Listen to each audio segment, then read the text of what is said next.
Olá pessoal, bom dia, tudo bem? Como é que vocês estão? Beleza? Gente, vamos lá, vamos para a aula de hoje. Na última aula a gente terminou justamente o período regencial. A gente falou o que é o período regencial, a gente falou sobre as regências, né? Quem foram os regentes e como terminou essa regência.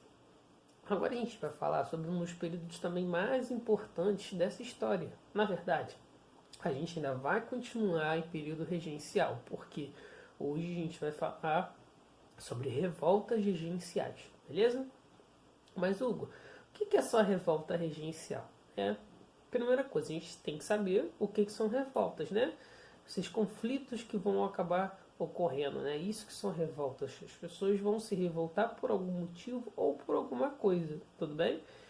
Então, mas por que são revoltas regenciais? São revoltas que vão ocorrer dentro do período da regência no Brasil, né? Enquanto o Brasil está sendo governado por uma regência, né? Por pessoas que são determinadas ali para cumprir aquele papel durante um tempo, né? Enquanto o imperador ainda não tinha idade suficiente para poder assumir. Tudo bem? Então, a primeira coisa que a gente tem que falar em período regencial é justamente o que, né? É entender que tudo vinha de um poder central, né? O grande problema, né, nesse período regencial era o seguinte: tudo no Brasil nesse período, né, no período imperial, tudo era centralizado através da província, porque eles tinham através do governo central para as províncias, tá bom? Então assim, você tinha aqui o governo central, né, e você tinha várias outras províncias. Essas províncias eram governadas pelo poder central, né? Essas províncias, muitas delas vinham um grande problema nisso. Por quê? Tudo basicamente tinha que passar pelo poder central. Então se você ia negociar com algum outro estado ou com algum outro país, se você tinha questões políticas para resolver naquelas províncias, impostos e taxas, tudo tinha que vir para o poder central. E qual é o grande problema disso, né? Pensa só, do ponto de vista da própria situação, né? Imagina se vocês tivessem que sair todo dia, né? De Nova Iguaçu para o centro do Rio, e aí você chegasse lá no centro do Rio, pronto, resolvi tudo. Aí você volta para Nova Iguaçu. E aí, poxa, você vai ter que voltar de novo para o centro do Rio, porque você tem mais uma coisa para resolver lá, você não pode resolver em Nova Iguaçu, né? Então, olha só, quanto tempo isso demora, quantos problemas isso vai acarretar, não é? Então, só que o Brasil é muito maior do que Nova Iguaçu ao Rio de Janeiro, né? O Brasil é enorme, são várias províncias que já existiam no Brasil nesse período, que hoje são os estados. Então, você já tinha o estado do Amazonas, o estado do Pará, você já tinha estados do Rio Grande do Sul, da Bahia, né, que são estados muito grandes. E a capital da capital do estado, né, a capital justamente do estado brasileiro, era no Rio de Janeiro, né? Então muito distante de outros estados, né? E qual o grande problema disso é que essas províncias, boa parte delas, elas queriam justamente autonomia, né? O que é autonomia? Elas queriam se mandar sozinhas, né? Porque ia ser muito mais fácil se governarem assim, porque todas as decisões sempre teriam que vir do poder central. Até quem seriam seus governadores, né? Quem seriam os seus governadores seria decidido pelo poder central e não pelas pessoas ali do local. Tudo bem? Eu espero que todo mundo tenha entendido aí qual é o grande problema entre o poder central e o poder das províncias, né? Porque em todo local você sempre cria poder, de certa forma. Você sempre tem pessoas que te representam, assim como, por exemplo, na sala de vocês, sempre tem alguém que é mais o líder da sala, né? O representante da sala. E aí você tem um representante maior, como se fosse da escola. E aí qual o problema, né? É que no poder imperial não poderia esse representante da sala não seriam vocês que escolheram. Na verdade, alguém, justamente esse líder da escola, que iria escolher quem seria justamente esse representante da turma de vocês. Vocês ficariam chateados, né? porque vocês não poderiam colocar quem vocês quisessem, né? Quem vocês tinham mais afinidade, quem vocês justamente conheciam, beleza? E aí também vai ser um dos grandes geradores lá que a gente vai ver dessas revoltas provinciais, né? Essas revoltas do período regencial. Então vamos lá, vamos para a primeira revolta, que é uma das revoltas mais interessantes que tem. Por que essa revolta é uma das mais interessantes que existe, né? Porque ela é uma revolta que vai ser feita por escravos, né? Mas não são qualquer escravos, né? São escravos também totalmente de uma forma diferente que a gente conhece. A gente vai falar sobre a revolta dos malês, né? Que é uma revolta que vai acontecer em 1835, lá na Bahia, né? Por que lá na Bahia? Porque na Bahia, nesse período, né, era um estado, uma província onde você tinha um forte comércio, né? E você tinha muitos escravos vindo justamente da África. Você já tinha escravos aqui no Brasil, mas você já tinha escravos, ainda tinham escravos que estavam vindo da África. Muitos desses escravos vindos da África, né, eram justamente de origem nagô, mas alguns, né, eram muçulmanos. E esses muçulmanos tinham um nome e eram identificados como malês. Por quê? Né? Muçulmano, essa palavra muçulmano é para nós que somos temos a origem da palavra em português, né? Em latim, né? Que é islâmico ou muçulmano, aquele que professa a fé árabe, né? Que acredita em Alá, aquele pessoal lá do Oriente Médio, né? O Salah lá do Liverpool, né? Ele é muçulmano. E aí, o que você tem? Só que, por que se chama malês? Porque o significado de muçulmano, né, na língua nagô, na língua banto, é malês, né? É aqueles que professam a fé muçulmana. Então eles eram conhecidos como malês. Só que esses escravos de origem muçulmana eram diferentes. Por quê? Eles já sabiam ler, eles já sabiam escrever, né? Diferentes de outros escravos. Então eles sabiam falar a língua dele natal, né? Que é o nagô. Eles sabiam falar em nagô, né? Se comunicavam em nagô.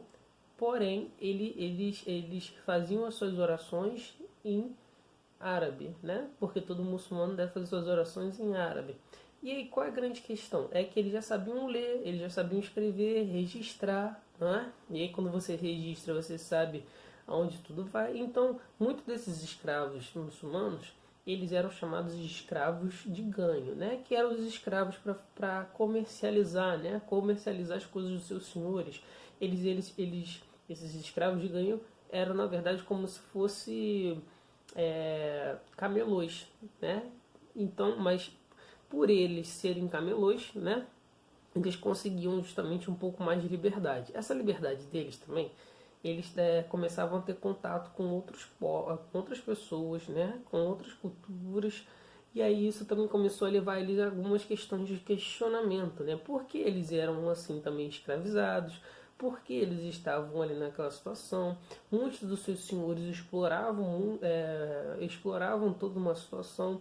Muitos dos seus senhores queriam que eles trabalhassem nos sábados, mas esses escravos, né, de origem árabe não queriam trabalhar no sábado porque na sua fé é proibido o trabalho no sábado, né? O sábado é um dia sagrado, é um dia de descanso. E aí muitos desses escravos trabalhavam, né, o suficiente nos outros dias para não trabalhar no sábado. Porém, muitos desses escravos viram isso também como um movimento de revolta. Então eles começaram justamente, né, a se revoltar, queriam justamente melhores condições de vida, melhores condições para praticar sua religião e também a liberdade, né? Eles não queriam agora ser mais cativos, não queriam ser mais escravos, né? Queriam ser livres. E aí um grupo em torno de 600 a 800 escravos muçulmanos, né? Os malês, começaram a se organizar para tentar justamente conseguir seus direitos, né? Ou, se assim fossem bem sucedidos, conseguir a independência daquela região, né? Porque tinha muitos outros escravos também, não só malês, mas da mesma origem deles, né? Da mesma origem do povo deles, Nagô. E aí começou a revolta de malês e eles se organizavam. O mais interessante é que a forma dessa organização deles, eles andavam pela cidade de Salvador, né? Entoando como se fossem músicas, mas na verdade eram palavras de ordem e árabe. E só praticamente eles entendiam, porque só eles falavam árabe, né? E foi assim que eles começaram a se comunicar, a se interagir e criar toda uma interlocução, criar todo um grupo, né? Para combater, para conseguir a liberdade. Só que esse plano deles foi descoberto. Muitos desses escravos foram mortos, presos e mandados de novo para a África, né? Eles foram presos e mortos também justamente pela guarda civil que a gente viu que surgiu nesse período regencial, justamente para combater essas revoltas. Então, o próximo que a gente vai falar vai ser da cabanagem, né? E por que cabanagem? Porque o nome dessa revolta, né, de cabanagem, é justamente porque muitas dessas pessoas que estavam nesse movimento moravam em cabanas, né? Habitações muito iguais a cabanas. E e aí eles ficaram conhecidos justamente como cabanos, né? E aí conheceu justamente um movimento chamado de cabanagem. Esse movimento vai ocorrer lá no Pará, então a gente está falando do norte do Brasil, né? Também eles vão começar a discutir essa questão do poder central, né? Da centralidade, justamente. E tudo deveria vir justamente lá da capital, e as decisões não poderiam ser tomadas na província. E isso começou a gerar um grande problema, um grande conflito, porque o Pará era um dos estados de saída ali de todos os produtos que vêm da Amazônia, até hoje. E aí é um estado que comercializa muito, que troca muito. E aí essas medidas, né, que tudo tem que se pedir, a província começou a gerar mais conflitos sociais.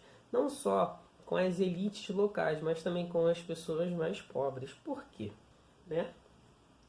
As condições de vida eram muito ruins.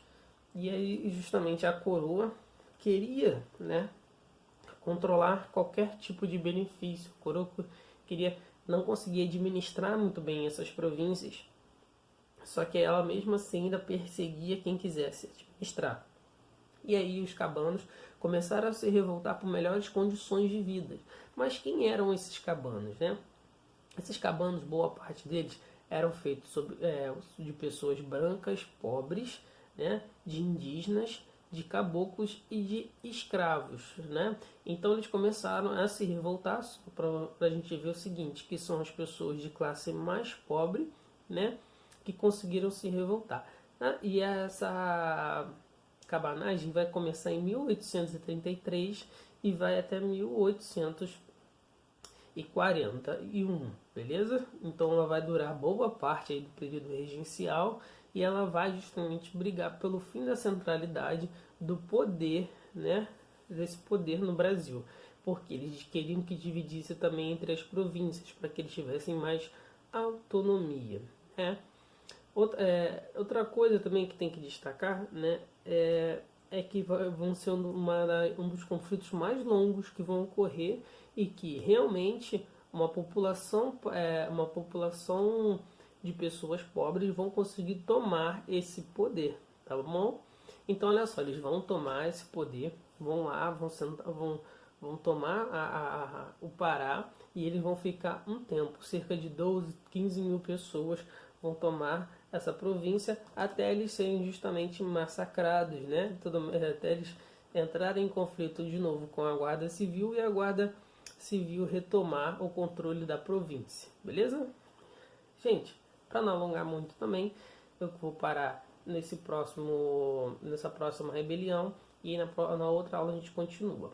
Então eu vou falar agora sobre a Revolução da Farroupilha, né? A Revolução da Farroupilha, não muito diferente das outras da cabanagem, ela também buscava justamente, né, uma autonomia maior, né? Por que uma autonomia maior? E aí a gente tem que começar a entender, né? porque eram estados grandes, eram estados muito longe da província e precisavam justamente de uma dinâmica diferente. Só que qual é a grande questão? A questão é que o povo, né, da Farroupilha é justamente ali na região do Rio Grande do Sul, né, eles combateram justamente na Guerra da Cisplatina e muitos tomavam conta já ali das fronteiras muito próximo ao Paraguai. Né? Então eles já tinham já um certo histórico de combate, né? Um certo histórico também de conflito, mas em prol justamente do Brasil. Então eles já tinham uma experiência de guerra diferente de outros povos do Brasil, né? E aí o que vai acontecer? Essa Revolução Farroupilha vai ocorrer de 1835 até 1845, né? A intenção deles era de conseguir uma autonomia. Só que ao longo desse processo, né, eles vão criar justamente a República Rio-Grandense, né? E aí vão se tornar independentes de certa forma do Brasil. Ainda vai estar aqui no Brasil, mas eles vão se tornar um estado independente, beleza? E o que eu vou, por que eles vão se tornar independentes, né? Eles reclamavam justamente por essa centralidade do poder, tudo centralizado em uma única província, e reclamavam também justamente do aumento de taxas de impostos, né? Por quê? Ali no Rio Grande do Sul, né, quando você está ali, você tem três regiões. Você tem o Rio Grande do Sul no Brasil, o Uruguai e a Argentina. Só que esse povo ali, eles andam muito pela essa fronteira, né, porque as terras são muito parecidas, né. Eles chamam-se de os pampas gaúchos. E aí qual é a grande questão ali? É que eles estavam sendo sobretaxados para poder passar por aquelas terras, né? Não poderiam passar mais o seu gado. E agora o seu gado não tinha mais tanto pasto. E a carne do Uruguai não estava sendo sobretaxada aqui no Brasil, né?